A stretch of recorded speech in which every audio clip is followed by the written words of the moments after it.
La demora de la Corte de Justicia provocó la caducidad del caso por la compra irregular de los 7 helicópteros DRUV y 18 implicados fueron declarados inocentes. 16 generales conforman la cúpula militar encabezada por César Augusto Zapata y Fausto Giovanni Buenaño como subcomandante. Televistazo presenta su segunda entrega sobre los adultos mayores, el estado de su salud. En su tercera entrega sobre el río Guayas, Televistazo muestra lo que fue en el pasado en turismo, comercio y recreación para los ribereños. Esta noche, Ecuador y Corea del Sur firman un acuerdo comercial que elimina aranceles para el camarón, el banano y otros 40 productos. Israel llama a 300.000 reservistas para responder al grupo terrorista Hamas en el cuarto día de bombardeos en la Franja de Gaza. Los candidatos finalistas empiezan a cerrar campaña en el Oro y Azuay, mientras en redes sociales se multiplican las estrategias para captar votos. Es 10 de octubre de 2023, amigos, bienvenidos a Televistazo Estelar. Por la tardanza de la Corte Nacional se cae el proceso penal por peculado en la compra de los 7 helicópteros DRUV. La causa caducó y se ratifica la inocencia de los 18 implicados.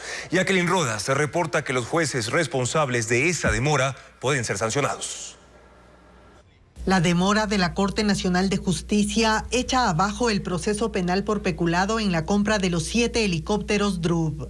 El tribunal que este martes debía resolver el recurso de apelación no instaló la audiencia, porque ya pasaron 85 días y el plazo máximo que contempla la ley son 60. Así, el caso va al archivo y se ratifica de forma definitiva la inocencia de los 18 implicados, entre ellos los exministros de Defensa Javier Ponce y Wellington Sandoval. Porque la norma es clara. Si no se resuelven esos 60 días, queda ejecutoriado por el Ministerio de la Ley.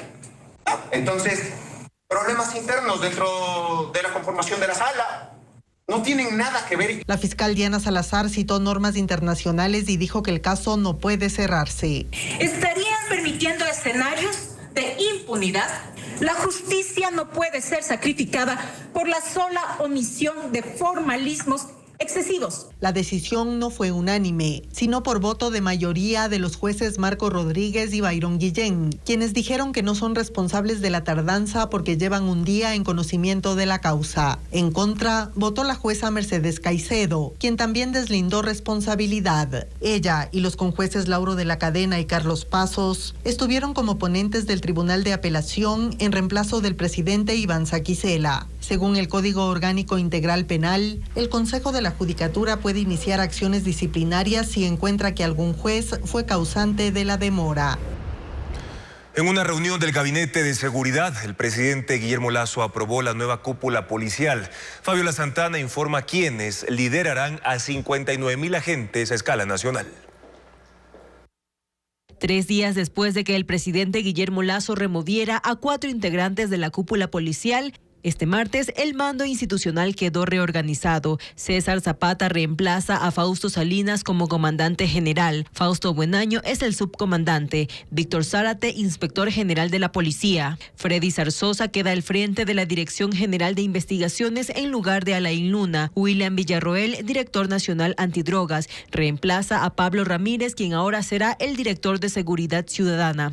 Freddy Goyes se mantiene a cargo de la Policía Judicial y Manuel Samaniego, director de Inteligencia Policial. Wilson Pavón ahora comandará el Distrito Metropolitano de Quito y Víctor Herrera el Distrito Metropolitano de Guayaquil. Lo que sí hemos solicitado que estos cambios, tanto en las zonas como en las direcciones, obviamente se ejecuten después de elecciones. No es el momento para estar movilizando personal, porque claro, un cambio en una dirección genera muchos cambios hacia abajo. La nueva cúpula se definió en el Gabinete de Seguridad que presidió el jefe de Estado Guillermo Lasso este martes como consecuencia del asesinato de 7 implicados en el ataque a Fernando Villavicencio. Las nuevas autoridades estarán al frente de 59.000 uniformados.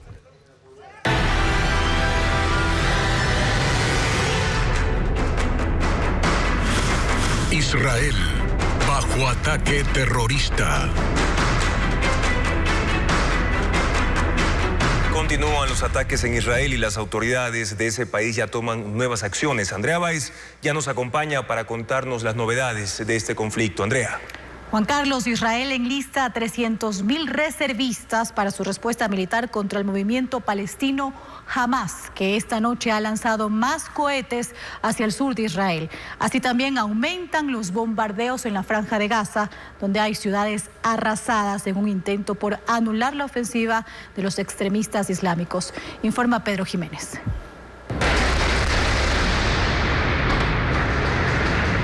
Es la cuarta noche de este enfrentamiento descrito por Israel como una guerra que será larga y compleja.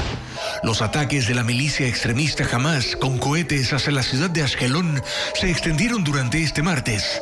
Así también la respuesta israelí en el asedio a ciudades en la Franja de Gaza, donde viven 2 millones de ciudadanos palestinos.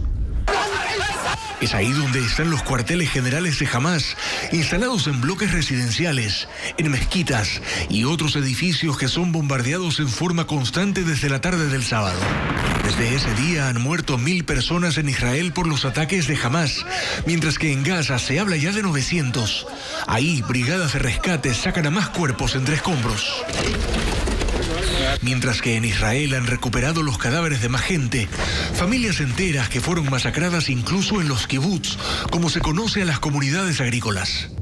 Israel dice haber controlado la línea de frontera, que no se han dado más incursiones por parte de milicianos palestinos. El vocero de las Fuerzas de Defensa de Israel señala que también están en alerta en la frontera con Líbano, donde opera el movimiento extremista Hezbollah, y que además esta tarde fueron disparados varios cohetes desde Siria. En medio de esta escalada bélica, el presidente de Estados Unidos, Joe Biden, emitió un mensaje en el que dijo que como todas las naciones del mundo, Israel tiene el derecho y el deber de responder ante ataques despiadados y que Estados Unidos asegurará de que Israel tenga todo lo necesario para responder al ataque de Hamas. En la Franja de Gaza, mientras tanto, 12 ciudades están en escombros luego de los primeros ataques israelíes. La Oficina del Alto Comisionado de Derechos Humanos de la ONU ha pedido que de parte y parte cesen los ataques contra civiles y se respete el derecho internacional humanitario. Actualmente administran 80 escuelas para proteger a quienes huyen de las ciudades atacadas.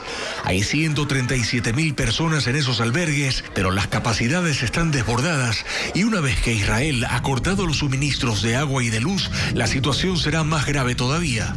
Israel, por su parte, alista tropas para el que podría ser un siguiente paso, una invasión terrestre en Gaza para neutralizar las capacidades ofensivas de Hamas, que retiene en ese territorio a 150 rehenes israelíes y de otras nacionalidades que fueron secuestrados desde la incursión del sábado. 2 ecuatorianos relatan el angustiante momento que vivieron durante la incursión del grupo terrorista Hamas a la ciudad de Sderot, la más cercana de Israel a la Franja de Gaza. Junto a sus familiares lograron escapar. Paul Romero con las historias. Unidades del ejército. Estefanía Enríquez es ecuatoriana y vive desde el 2013 en Israel, en un kibutz ubicado a 4 kilómetros de la Franja de Gaza. Está casada y tiene un hijo de 5 años. El sábado se despertó con el sonido de las sirenas que alertaron del ataque del grupo terrorista islámico Hamas. En menos de 15 minutos llegaron frente a su casa. Observó cómo ingresaron a las viviendas de sus vecinos, a quienes mataron sin piedad. Destruyeron todo lo que pudieron. Quemaron nuestras casas. Quemaron a nuestros amigos adentro. No tuvieron piedad con nadie, los mataron. Con su esposo e hijo menor, se refugiaron en el búnker de la vivienda. No tuvimos oportunidad de traer nada con nosotros, agua, comida, nada. Apenas podíamos respirar. Nuestro hijo se despertó, nos preguntó qué es lo que pasa, nos vio asustados. Dijimos, a silencio, no hables. Pasaron en el búnker un día y medio hasta que las Fuerzas Armadas de Israel les rescataron y lograron huir a otra ciudad. Marco Acosta es otro ecuatoriano que pasó la misma pesadilla. Vive en Sderot, la ciudad más cercana de Israel a la Franja de Gaza, la primera que atacó Hamas.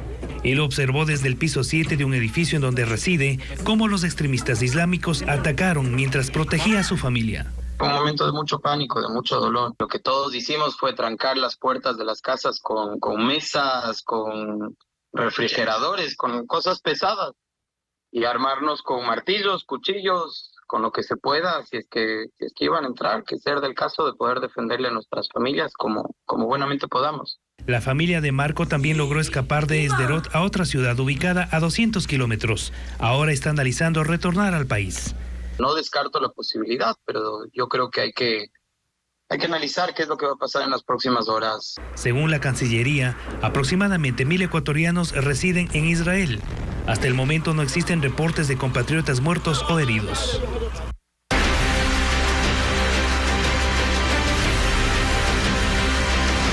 Elecciones 2023.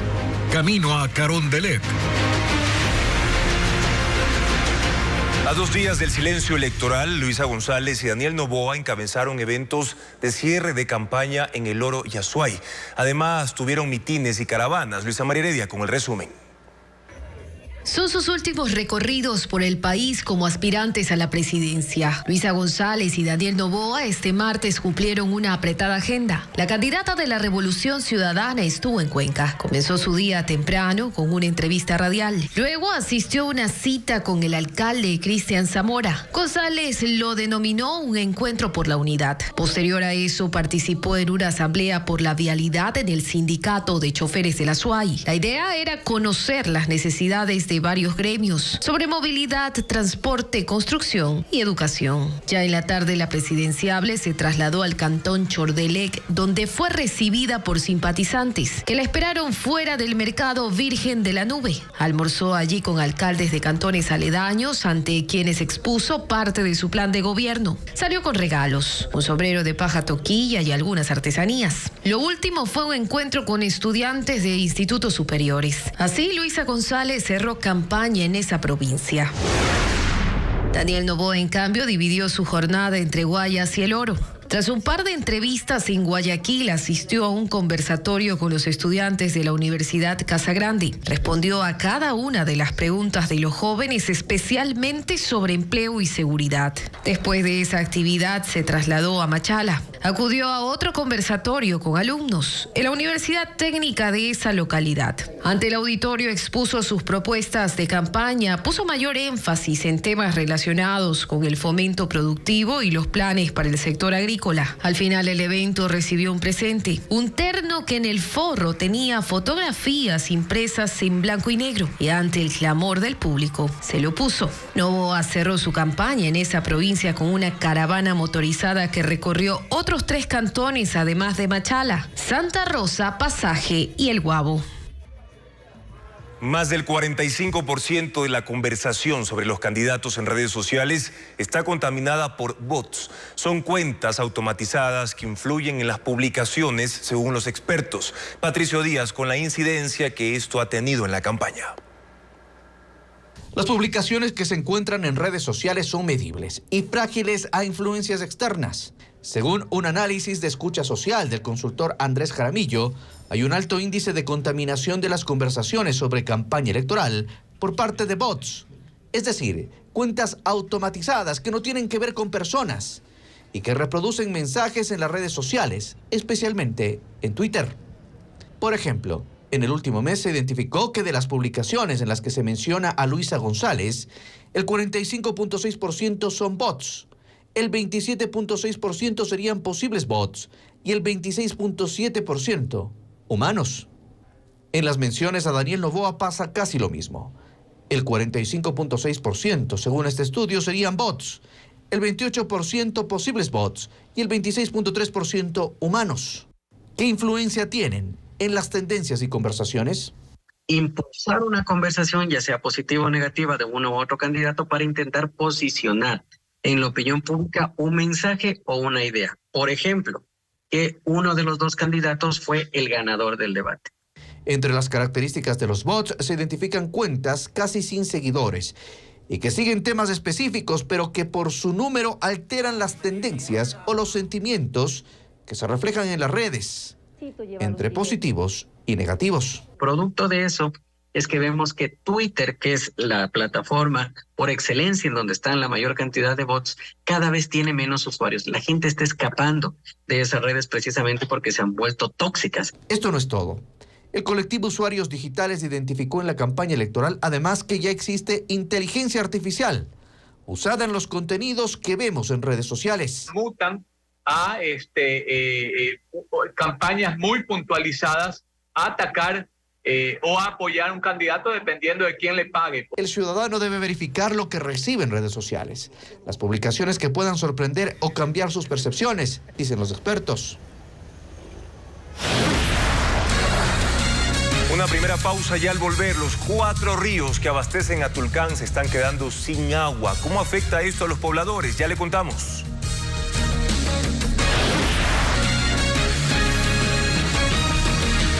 Andrés Fantoni fue elegido vicepresidente del Consejo de Participación Ciudadana. Su nombramiento significa un cambio de alineación en el Pleno sin el control correísta, informa Francisco Garcés. El correísmo perdió el control del Consejo de Participación. Sucedió en la sesión de este martes cuando Nicole Bonifaz tomó juramento como presidenta del Consejo y luego con su voto y el de Michelle Calvache, Juan Esteban Guarderas, quien reemplazó a Allen Berbera, y Andrés Fantoni. Este último fue elegido vicepresidente. Hago un llamado al compromiso adquirido por los 17 millones de ecuatorianos y ecuatorianas para superar las rencillas entre mayorías y minorías. Insto a este cuerpo colegiado a reinstalar una labor transparente y despolitizada, que esta vez permanezca por todo lo actuado y siempre se mantenga como corresponde, en apego a la Constitución y la ley. La decisión fue rechazada por Joana Verde Soto, Yadira Saltos y Augusto Verduga, que formaban la mayoría del organismo, pero que ahora la perdieron. Además de consolidar una mayoría en el Consejo, Bonifaz, Calvache, Fantoni y Guarderas se unieron con un compromiso para depurarlo. Eso implicará separar de sus puestos a una serie de funcionarios que cumplieron con las disposiciones de Allen Berbera y de la denominada Liga Azul afín al correísmo. Fue un compromiso al que Bonifaz accedió de última hora porque durante la mañana había hablado primero de evaluaciones de gestión antes de tomar decisiones. Aquí no hubo una sola gestión de una persona que fue destituida. Nadie obra mal solo, no en términos institucionales. Hubo personas que le acompañaron. Nicole Bonifaz y Andrés Fantoni llegaron al Consejo de Participación formando parte de la lista de candidatos respaldados por el Partido Social Cristiano. Michelle Calvache y Juan Esteban Guarderas no contaban con respaldo de organizaciones políticas. Tulcán y la parroquia Julio Andrade en la provincia del Carchi enfrentan una sequía que afecta a 4 ríos que abastecen de agua a su población. La disminución de líquido es del 60% y ha originado que se suspende el servicio de agua potable durante las noches para intentar llenar los tanques. Solo quedan rocas en lo que hace 5 semanas fue la profundidad del río Chico, principal afluente que abastece de agua a 90,000 habitantes de la ciudad de Tulcán. Esto representa una disminución del 60% del caudal, una realidad que se repite en la captación de Monte Redondo, Aguascalientes y Cucurucho, donde se evidencian cómo los ríos se secan, dejando apenas agua estancada. Normalmente, estas 4 fuentes de abastecimiento suministran de 243 litros de agua por segundo a la planta de tratamiento de Tulcán y con la sequía apenas se llega a 50 litros por segundo. Por ello, los racionamientos nocturnos empezaron, pero no tienen una fecha límite. Pues está repercutiendo que en horas de la noche tengamos que hacer restricciones en el servicio. Es por eso que estamos realizando cortes desde 23 horas del día de hoy, por ejemplo, hasta las 5 de la mañana del día subsiguiente, con el fin de poder almacenar el agua en los tanques. Los efectos se evidencian principalmente en el sector rural del norte de la ciudad, donde 200 familias han perdido el suministro de agua de forma permanente debido a los bajos niveles de líquido en los tanques. La parroquia de Julio Andrade, con 10,000 habitantes, también está afectada. Por ello, personal del Cuerpo de Bomberos abastece por medio de tanqueros a los ciudadanos de estas zonas.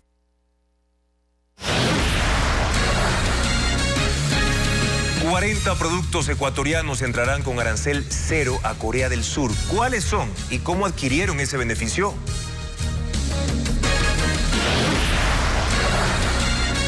Estudias en un plantel que será recinto electoral. Atención, porque luego del corte les informamos desde cuándo no tendrán clases presenciales.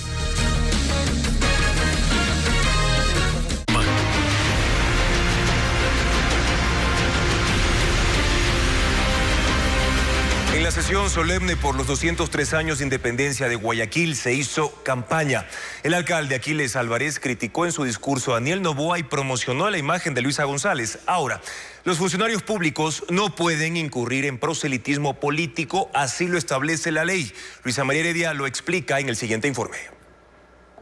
Entró al Malecón 2000 acompañada por Marcela Aguiñaga, presidenta del movimiento Revolución Ciudadana, pero quien fue convocada a la sesión conmemorativa por los 203 años de independencia de Guayaquil, en calidad de prefecta del Guayas. La sentaron en primera fila junto a las principales autoridades locales y nacionales que asistieron, pues había sido invitada por su coideario, el alcalde Aquiles Álvarez, quien también extendió el llamado al otro aspirante a Carondelet, Daniel Noboa, que se excusó. Durante la transmisión del evento en redes, su rostro fue el más enfocado. Luisa González aparecía a cada rato, en tomas abiertas y cerradas. Cada expresión de la presidenciable era captada por las cámaras y llevada a las pantallas de los ciudadanos. Pero el momento más álgido llegó cuando el discurso de Álvarez empezó. Rompió el protocolo, como él mismo lo reconoció. Primero, para criticar a Noboa por su ausencia. Estás aquí al frente, Daniel, vives aquí al frente, una pena. Yo soy frontal, hermano. Yo soy frontal y eso no se hace. Segundo, para elogiar a González por su asistencia. Luisa,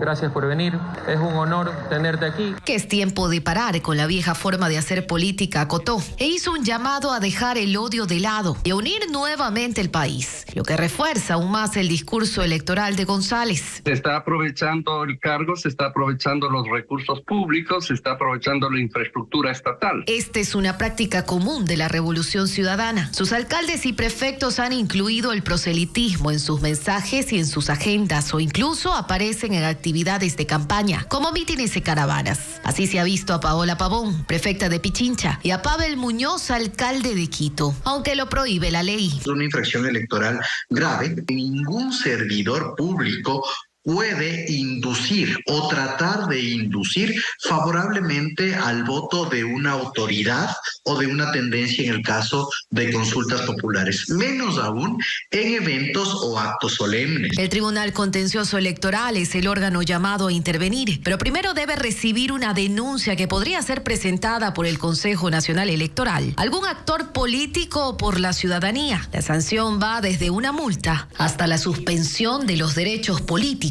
y la destitución del cargo. Las actividades presenciales en planteles, que son recintos electorales, serán suspendidas ante la segunda vuelta. Los colegios deben activar sus planes para mantener la educación a distancia, informa Diego Puente. 3.850 instituciones educativas serán recintos electorales este domingo 15 de octubre. Las actividades presenciales serán suspendidas en los establecimientos públicos y queda a discreción de cada plantel particular, municipal y fiscomisional suspender o no, siempre y cuando sus autoridades coordinen con el Consejo Nacional Electoral y se informe a la comunidad educativa sobre las decisiones. En el caso de los públicos, el miércoles 11 no habrá asistencia en la jornada nocturna, mientras que desde el jueves 12 hasta el lunes 16 no habrá clases presenciales en todas las jornadas. El Ministerio de Educación aclaró que las instituciones deben activar sus planes para mantener clases a distancia. Educación aceptó la solicitud del Consejo Nacional Electoral y del Ministerio de Defensa para garantizar la seguridad en la segunda vuelta y para facilitar la entrega de material electoral. Los presidenciables han hecho y siguen haciendo promesas sin hablar de lo que cuestan y de dónde saldrá el dinero para cumplirlas. Ya nos acompaña el economista Jaime Carrera, también es director del Observatorio de la Política Fiscal. Jaime, bienvenido a este espacio. Con todas las ofertas que hemos escuchado en las últimas semanas, ¿el próximo mandatario tendrá un margen de maniobra económica, sí o no? El presupuesto de este año va a tener un déficit de no menos de 6.000 millones de dólares. Es decir, un Estado cuando gasta más de los ingresos tiene déficit, ¿no? Y ese déficit a pesar de que los gastos son absolutamente inflexibles. ¿En qué se gasta? 10.000 millones de dólares en salarios para 491.000 personas. 178.000 en educación, 84.000 en salud, 44.000 en Fuerzas Armadas. Es decir, que no hay maniobra. 58.000 en policías. No van a tener entonces... 10.000 en la función judicial. A eso agregue bonos de los pobres, 1.300 millones. Servicio de interés y la deuda, 2.400 millones. Aportes a las seguridades sociales, 3.100 millones. Plata para los gobiernos seccionales, 3.200 millones. Se acabó. Y para eso faltan 6.000 millones de dólares. Entonces, ¿cómo llegarían los candidatos desde el punto de vista económico o del gasto público a la presidencia? En el Estado no hay dinero. No hay dinero. Vea usted que al viernes anterior la caja pública tiene 250 millones de dólares. Nada, nada.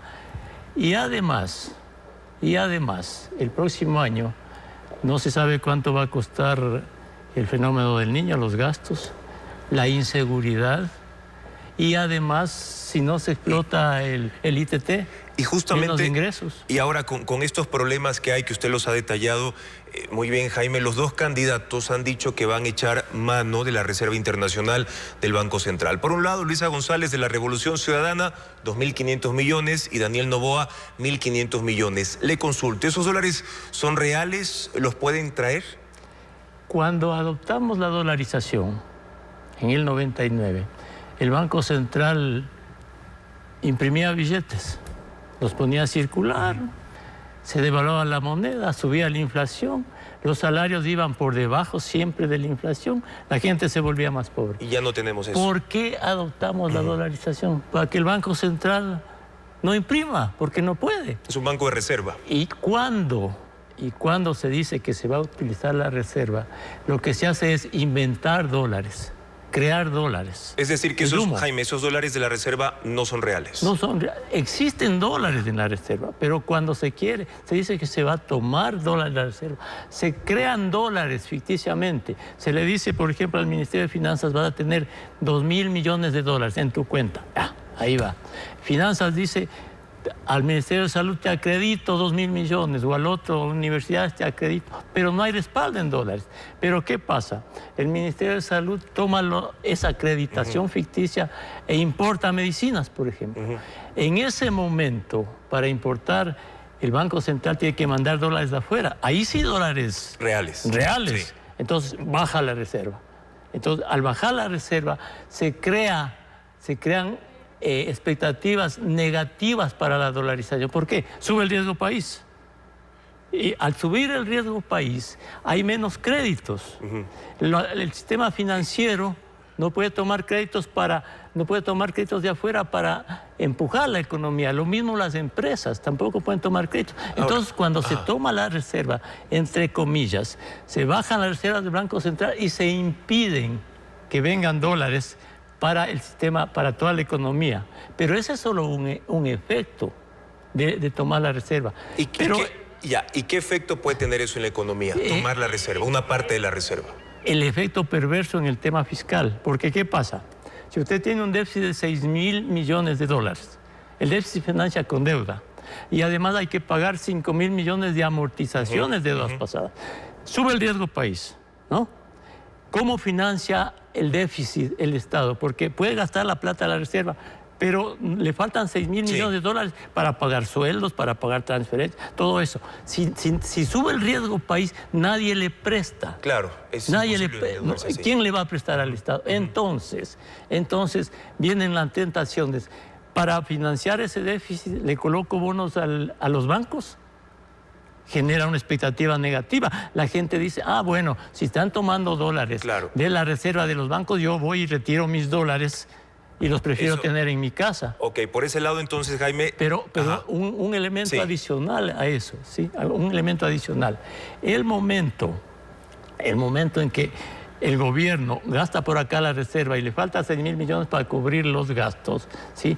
Y le pide a los bancos a lo mejor préstamos y no puede cubrir todos los gastos, hay la tentación de crear otra moneda. Ya. Ahora, ya vamos a topar ese tema, pero hablando de lo que usted menciona, que está relacionado, Jaime, al presupuesto. Por ejemplo, Luisa González ha dicho que sí hay dinero, que parte del presupuesto no se ejecuta, que hay ministros y funcionarios que no gastan lo que está atribuido en el presupuesto. No gastan porque ahorran o porque no hay plata, o es que, Jaime, van a llegar los ministros del nuevo gobierno y van a encontrar en sus despachos una especie de chanchito con la plata ahí guardada y la tienen que romper para usar esa plata. Cuando usted elabora un presupuesto, presupone ingresos y presupone gastos. ¿Pero es cierto lo que dice Luisa González o no?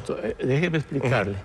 Se presupone que va a recibir tanto por petróleo o tanto por impuestos, y se presupone que con esos ingresos se va a gastar, ¿ya? Sí. Pero el momento en que hay menos ingresos de petróleo, menos ingresos de tributos, ¿sí? A usted no le alcanza el dinero para gastar. Usted puede presupuestar partidas por miles de millones de dólares. Si no tiene la plata, no gasta. Entonces no quiere decir que no ejecuta porque no quiere, sino porque no hay dinero. Entonces no hay plata. No hay plata. Y hay algo adicional. No es que se guarda la plata porque no se ejecuta. Claro. No se ejecuta porque no hay plata.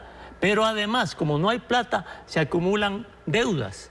Vea usted hasta ahora, hasta septiembre. Al Seguro Social se le debe 1.300 millones de dólares. ¿Por qué? Porque no hay plata. Entonces no es que no se ejecuta porque no quieren, sino porque no hay dinero. Y Jaime, la misma candidata dice que hay 6.700 millones de dólares aproximadamente en exenciones excepcionales que podría recortar hasta un 30% de ese beneficio. Estamos hablando del tema de impuestos. ¿Ahí hay una fuente de recursos que se podría activar, sí o no?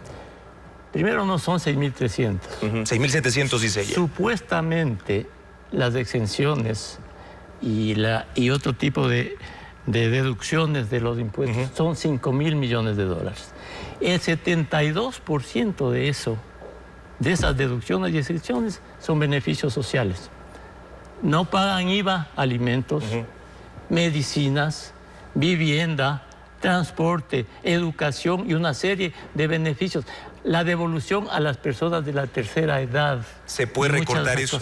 No se puede recortar. Además, allí están las deducciones del impuesto a la renta de las personas. ¿Qué pasó cuando este gobierno, el actual, quiso eliminar las deducciones de las personas por educación, para salud, en su sueldo, en los sueldos de las personas? ¿Qué pasó? Todo el mundo protestó y el gobierno tuvo que retroceder. Ok, descartada entonces esa fuente de financiamiento. Ahora, otra fuente de ingresos es contratar, Jaime, nueva deuda cuando hay factores adversos, como usted ya lo había mencionado, el riesgo país y la fama de malos pagadores que el Ecuador tiene en el exterior desde que no pagó la deuda hace más de 10 años y también votó a las empresas petroleras, recordemos. ¿Hay esa posibilidad de financiamiento externo y quiénes serían los prestamistas? Nadie, pues. ¿Pero quién le va a prestar al 22% de interés? ¿Absolutamente nadie, pero Jaime? No, pues, ¿pero quién? Para que alguien le preste o pueda colocar bonos soberanos, tiene que bajar el riesgo país. El riesgo país este rato está en 18%. Correcto. ¿Y organismos multilaterales? Multilaterales sí, pero usted tiene que hacer las cosas como país, pues, ¿no? Porque cuando el Fondo Monetario, los multilaterales le dicen al Ecuador, hay que subir el impuesto o reducir el subsidio a los combustibles, la gente dice, la sociedad, no, el fondo me obliga. Es el Ecuador el que tiene que adoptar sus propias soluciones. Perfecto. Porque, déjeme decirle algo, no hay dólar de gasto público que no sea financiado por la sociedad. Gracias. Y cuando se gasta más de lo que ingresa y no se da dólares al Estado y hay deudas y las deudas no se pagan, como el Ecuador está acostumbrado a no pagar las deudas, hay más pobreza, hay más desempleo y es el caos del Ecuador. Esa es la consecuencia. Son los argumentos y las precisiones de Jaime Carrera. Gracias por habernos acompañado, economista, y explicarnos las dificultades de financiamiento de las ofertas de campaña, tanto de Luisa González como de Daniel Noboa, a pocos días de terminar la campaña de segunda vuelta. Andrea.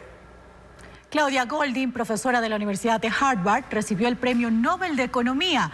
La estadounidense de 77 años hizo una investigación que ayuda a explicar la brecha laboral y salarial entre hombres y mujeres.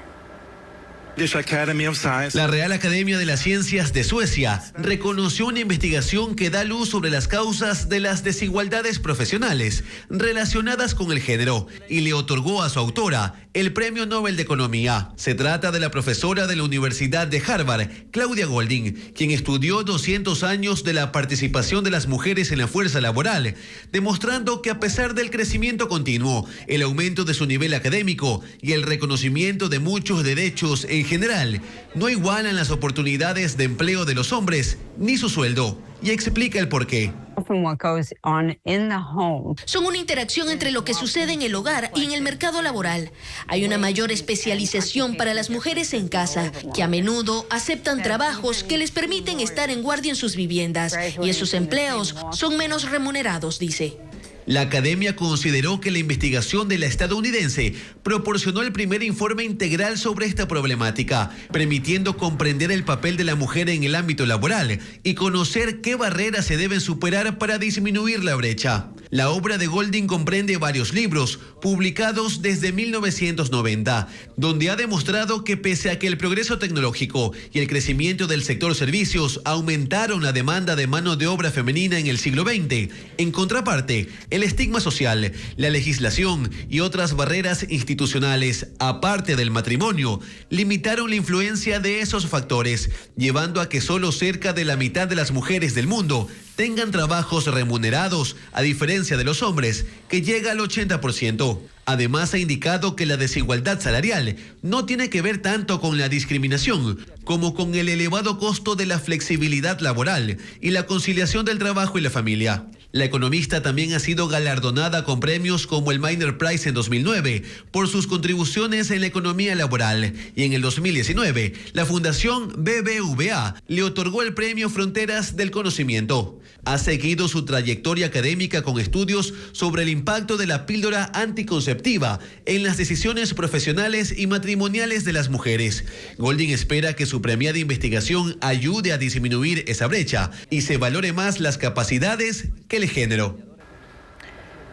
Rusia no logró su reingreso al Consejo de Derechos Humanos de Naciones Unidas. En una votación reservada realizada este martes, ese país no obtuvo los apoyos mínimos necesarios para recuperar el lugar que perdió en 2022 cuando fue expulsado por la invasión a Ucrania. Sin embargo, otros países polémicos como China y Cuba tuvieron votos de sobra y están una vez más en ese comité a pesar de la posición de organismos como Human Rights Watch, que había pedido mantenerlos fuera.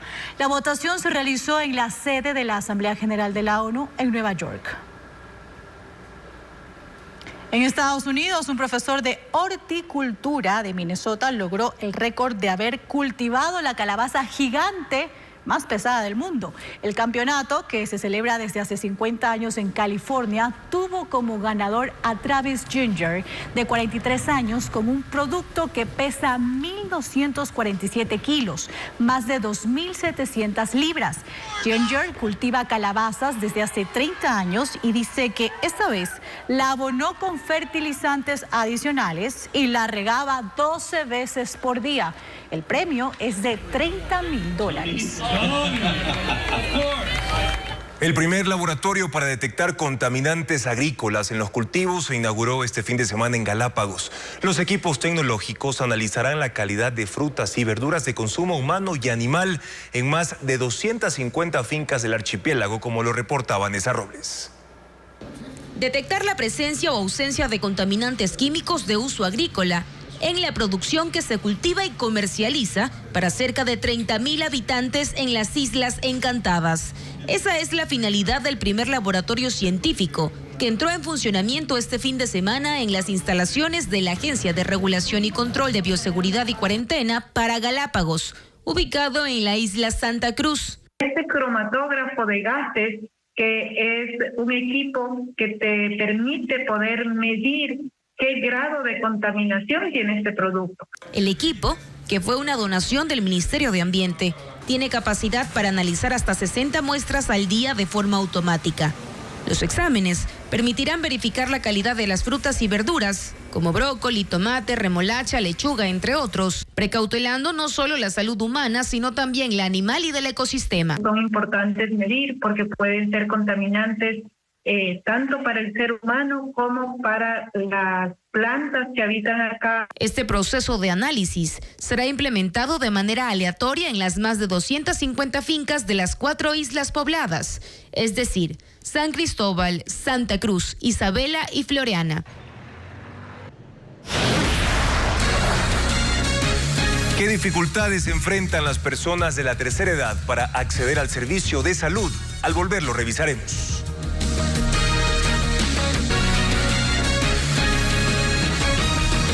Ecuador y Corea del Sur firmarán un acuerdo comercial que implica que más de 40 productos no paguen aranceles de ingreso al país asiático.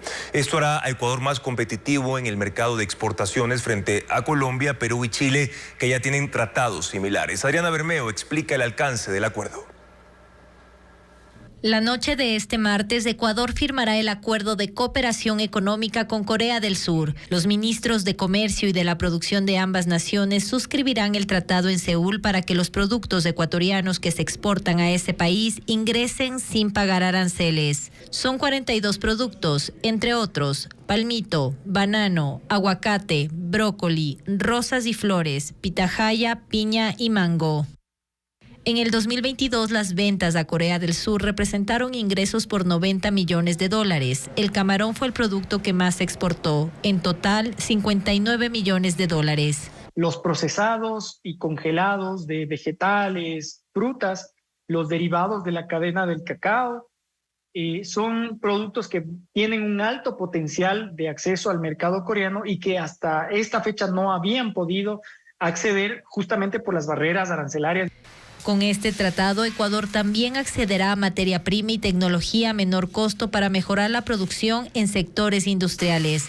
Ingresarán con beneficios arancelarios, vehículos, medicinas e insumos médicos, tecnología industrial, combustibles y lubricantes. Según el gremio exportador, con la firma del acuerdo, Ecuador se volverá más competitivo frente a otros países de la región como Colombia, Perú y Chile, los cuales ya tienen un tratado de estas características con Corea del Sur. Los importadores coreanos nos han ido desplazando hacia competidores con los cuales ya no tienen que enfrentarse a este tipo de trabas. Entonces dicen, si puedo escoger una caja de banano colombiana que no paga arancel versus la ecuatoriana, en la cual tengo que entrar a pagar arancel, prefiero el colombiano. Una vez firmado el acuerdo, deberá ser revisado por la Corte Constitucional y la Asamblea Nacional, lo que tomará aproximadamente un año para que entre en vigencia. Las exportaciones contarán con los beneficios arancelarios inmediatamente y otros de forma progresiva dependiendo del producto. La investigación por el asesinato de Fernando Villavicencio seguirá a la próxima fase, la preparatoria de juicio. Sin embargo, aún hay diligencias pendientes, como informa Fabiola Santana. La investigación penal del asesinato de Fernando Villavicencio terminó este domingo con la mitad de los prisioneros asesinados, cambios en la cúpula policial y un testimonio anticipado que señala de autor intelectual al gobierno de Correa, según el ex candidato presidencial Cristian Zurita. Lo que viene ahora es la apertura de una nueva investigación para dar con los autores intelectuales del crimen del presidenciable. Y el juez del caso debe fijar fecha para instalar la audiencia preparatoria de juicio, en la que se analizará la validez del proceso y, de ser así, llamar o no a juicio a los 6 procesados que sobreviven en prisión. Aún hay diligencias pendientes. Este jueves deben rendir su versión en la Fiscalía el ministro del Interior, Juan Zapata, y el comandante de policía removido, Fausto Salinas. El viernes deberá acudir César Gonzaga, escolta y amigo personal de Villavicencio. Además, se debe fijar la audiencia pública para extraer información de los teléfonos celulares entregados a la Fiscalía, entre ellos de Cristian Zurita, Patricio Carrillo y Carlos Figueroa, allegados a Villavicencio. Sobre el testigo protegido, la Fiscalía publicó en un comunicado este martes que revelar su identidad es objeto de prisión y que su testimonio bajo juramento se tomó sin condicionamientos. Esto en referencia a una recompensa de $5 millones ofrecida por Estados Unidos a quien entregue información sobre los autores intelectuales. Fue liberado el empresario secuestrado en una plaza comercial de San Borondón el último viernes. Autoridades señalaron que está a buen recaudo. Esta tarde el ministro del Interior confirmó el rescate del empresario César Naveda, quien fuera secuestrado la noche del viernes 6 de octubre, cuando salía de una plaza comercial en el cantón San Borondón. Naveda es hijastro del expresidente de la República, León Febres Cordero. En redes sociales, sus amigos confirmaron el hecho delictivo y desde ese momento la unidad antisecuestros de la Policía Nacional empezó con los trabajos encaminados a su localización y liberación. Según las autoridades, Naveda se encuentra ya a buen recaudo junto a sus familiares. No se comunicó si durante su liberación hubo detenciones relacionadas con el secuestro. Tampoco se ha dado a conocer si se llegó a solicitar un rescate. La policía informó que las investigaciones de este caso se mantienen activas.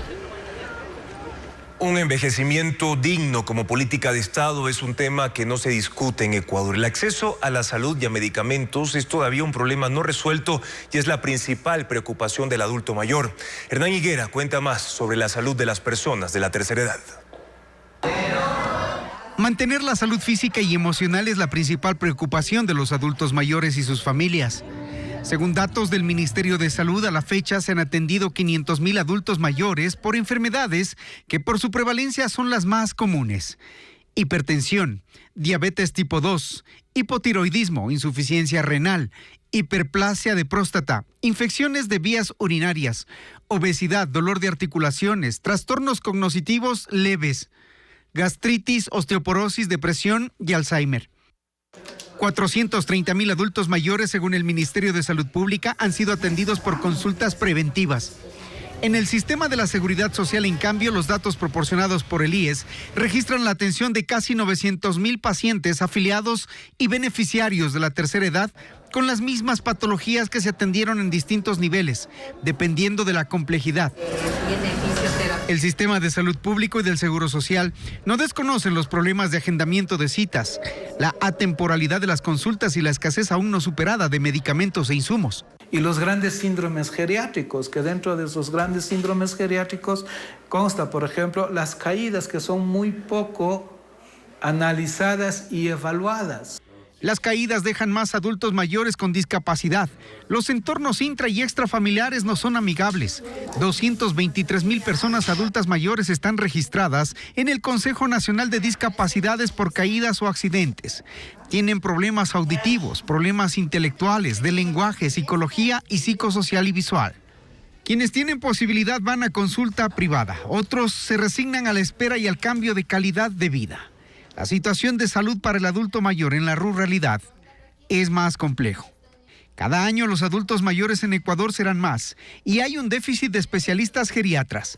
La Organización Mundial de la Salud determina que debe existir un geriatra por cada 5,000 adultos mayores. Ecuador tiene en todo el territorio apenas 130 geriatras. Nos falta política pública, nos falta ejecutar lo que ya está escrito en la ley, nos falta que se reglamente que en los centros de salud haya gente especializada, que en los entornos de movilidad se considere la movilidad de la persona mayor. Los costos de la salud son cada vez más altos. La consulta externa tiene un costo promedio de $75. La hospitalización de un paciente adulto mayor está calculada por día en $2,362 y varía por la complejidad de la enfermedad. En lo privado las cifras se duplican y pueden hasta triplicarse. En la población adulta mayor solo el 2% tiene un seguro privado. Mañana en una nueva entrega conoceremos a los adultos mayores que siguen trabajando por necesidad o como una terapia para mantener la salud.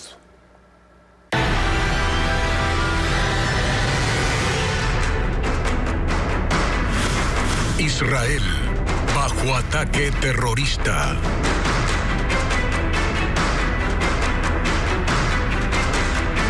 ...150 personas están secuestradas por milicianos del movimiento extremista Hamas y permanecen en uno o varios puntos de la Franja de Gaza desde que los terroristas irrumpieron en Israel en la mañana del sábado. Las fuerzas de defensa prometen buscarlos y rescatarlos. CNN tiene un reporte. El pánico en estas personas que corren por sus vidas es evidente. Participaban en un festival que fue irrumpido por el ataque de Hamas en Israel el sábado.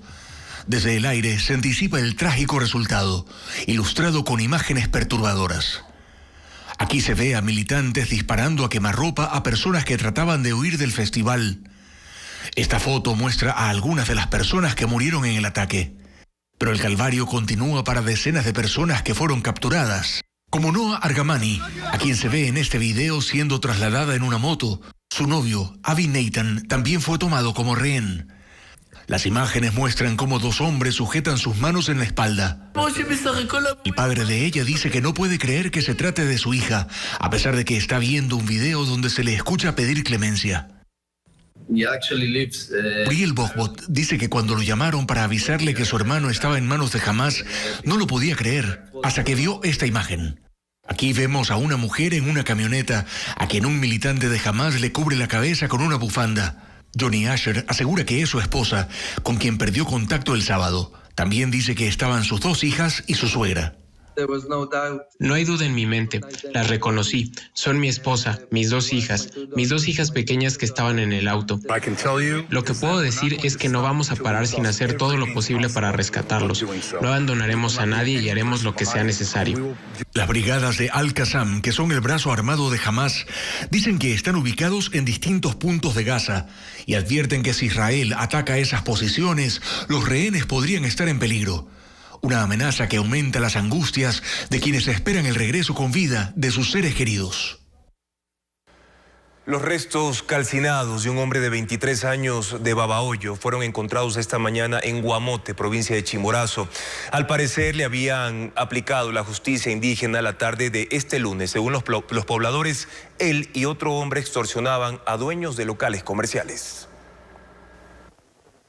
La mañana de este martes en el sector San Vicente del cantón Guamote, en medio de residuos de llantas quemadas y piedras, fueron hallados los restos calcinados de un hombre de 23 años, oriundo de Babahoyo. Hemos levantado como evidencia un objeto contundente o una piedra y observamos la posición de cadáver, se encuentra maniatado, inclusive lo que nos determina por el momento que se trata de un homicidio. Según las autoridades, se trataría de un hombre que había sido retenido la tarde de lunes por comuneros del cantón, mientras él junto a otro individuo solicitaban dinero bajo amenazas a varios locales en la vía principal de Guamote. Él y otra persona aparentemente habían ingresado en varios locales de este cantón, pero se desconoce los motivos por los cuales ingresó. A través de las redes sociales se viralizaron imágenes del castigo indígena que comprendían caminar descalzo por las calles principales para luego durante una asamblea con cerca de 2.000 personas bañarlo y corregirlo con látigo. Se realizaba una especie de justicia indígena. Eso está sujeto a investigación por parte de la Fiscalía. Según la investigación,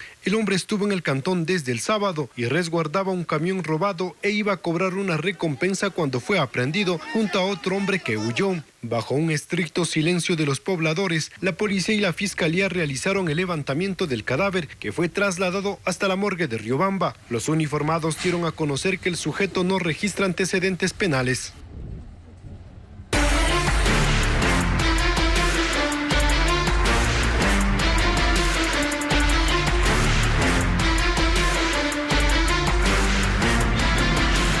Río Guayas, el motor desperdiciado. Hace más de 90 años la actividad fluvial en el río Guayas dinamizaba la economía de Guayaquil. Sin embargo, ahora solo quedan recuerdos de su potencial. Los trabajadores artesanales e industriales le dan algo de movimiento. Diego Cuenca muestra los cambios que ha tenido este río como motor de turismo, comercio y hogar de quienes habitan en su ribera. El memorable río Guayas en el siglo XX era el motor que movía el comercio. Por ese caudal se distribuían los productos agrícolas de diferentes provincias que llegaban en grandes embarcaciones hasta el malecón de Guayaquil. Los ciudadanos ganaban dinero por cargar o descargar productos, por movilizar a gente desde el cantón Durán hasta la urbe porteña, e incluso por el turismo que generaba hasta en los esteros que lo rodean.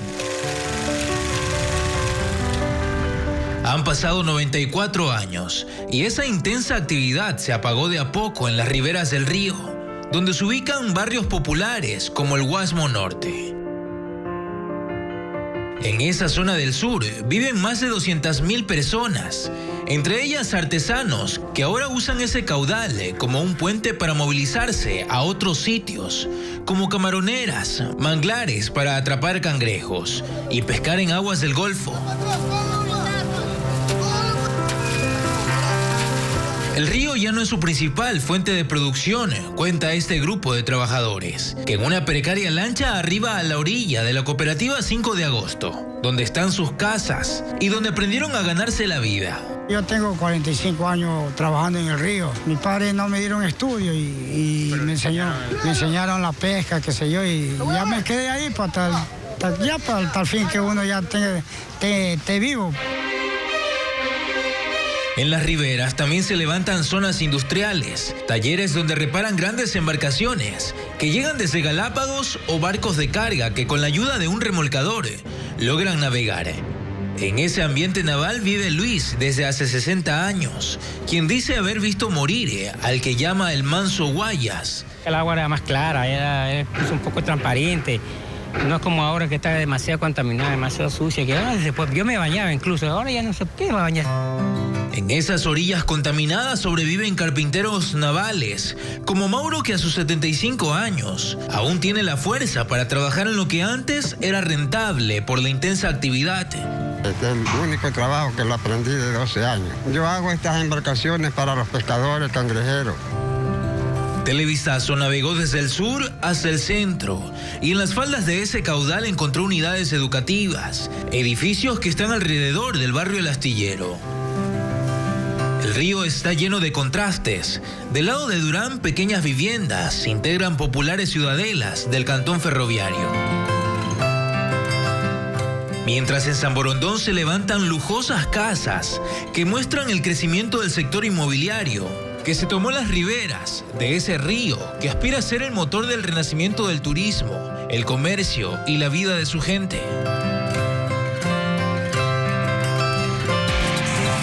En propuestas artísticas, exposiciones interactivas y demostraciones científicas forman parte del 11º Festival Internacional Sonido y Movimiento. Vanessa Robles asistió a la inauguración del evento que durará 2 semanas.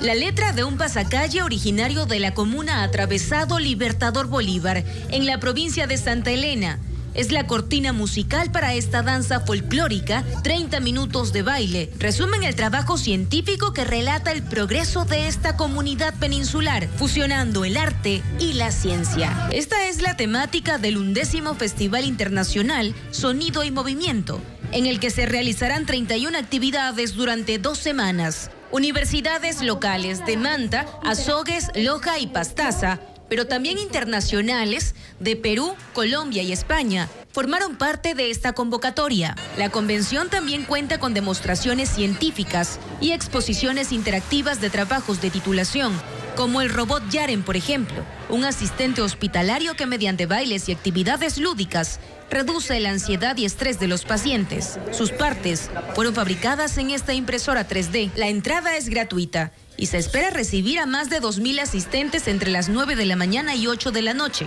hasta la culminación del festival, el 20 de octubre.